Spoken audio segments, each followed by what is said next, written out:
Excellency Raila Odinga. 4 minutes, sir.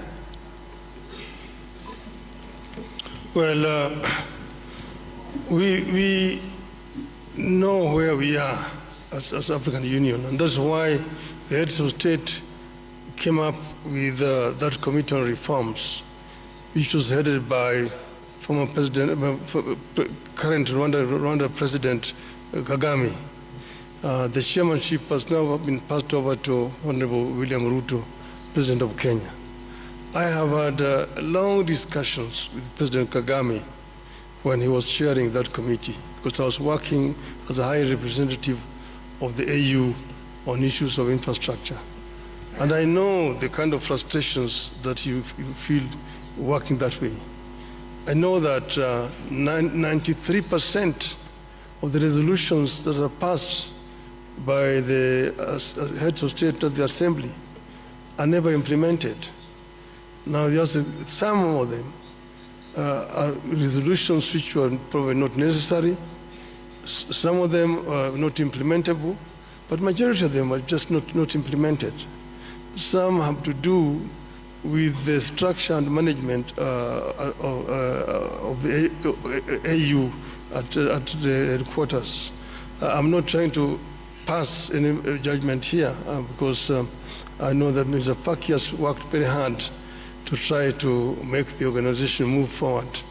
The other one has been the issue of funding, which has been a major challenge, and look at other alternative sources of funding.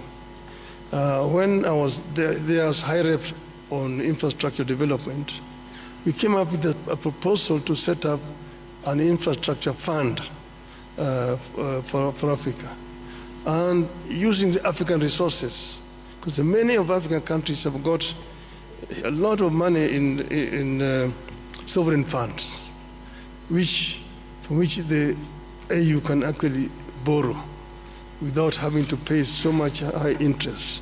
And this will help AU actually to spearhead the process of constructing some of these infrastructures. I mentioned the Trans-African Railway network, Lagos to Cairo, the high speed. Then you have got Beira in Mozambique to Lobito in Angola and Walvis Bay in Namibia.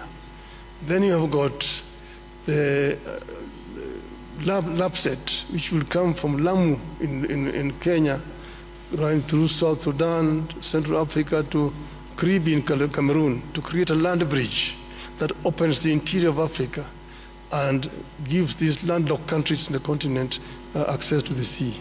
So some of these are possible, but we need to think out of the box and ensure that most of these reforms which are being proposed are implemented. We were talking about energy, which is a very major issue. And we have got the Grand Inga in the Congo, which can actually power the entire continent with power pools, southern power pool, eastern power pool, central, western, and northern power pool. That will help us to lower the cost of energy in the continent. That would be a revolutionary change in the continent. Then you've got the connectivity, fiber optic connectivity, open skies, opening up the skies for movement of people, and then visas. To do visas is a big issue. Many African businessmen cannot travel across the continent because they don't have visas. Excellency, I'm really sorry to interrupt you. Les 4 minutes se sont écoulées. Nous allons maintenant suivre. We are going now to listen to the response from the last candidate.